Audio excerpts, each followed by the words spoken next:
ইংৰাজী মাহকেইটা আমি জানো 12 মাহ আছে আৰু সকলোতে কিমান দিন থাকে কেতিয়াবা আমাৰ ডাঙৰ সকলৰো গণ্ডগোল লাগে আৰু সৰু সৰু ল'ৰা ছোৱালীবিলাকো শিকাবলৈ এটা বহুত ইজি প্ৰচেছ এটা লৈ আহিছোঁ, বুদ্ধি এটা লৈ আহিছোঁ। তোমালোকে এইটো এপ্লাই কৰিব পাৰিবা।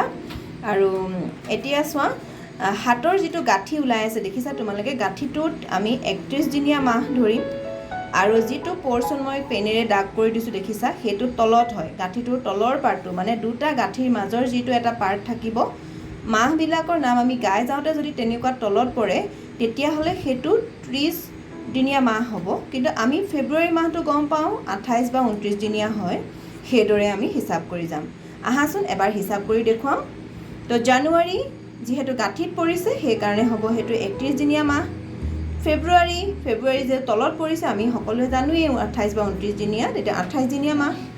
আৰু মাৰ্চ হৈছে আকৌ গাঁঠিত পৰিলে তেতিয়া 31 দিনীয়া মাহ। এপ্ৰিল 30 দিনীয়া মাহ। মে' 31 দিনীয়া গাঁঠিত পৰিলে। জুন 30 দিনীয়া মাহ আৰু জুলাই 31 দিনীয়া মাহ গাঁঠিত পৰিছে। আকৌ ঘূৰি আহি আমি এইফালৰ পৰা হিচাপ কৰিম। আগষ্ট 31 দিনীয়া মাহ। ছেপ্টেম্বৰ যিহেতু গাঁঠিৰ মাজত পৰিলে তেতিয়াহ'লে তাত কি হ'ব 30 দিনীয়া মাহ।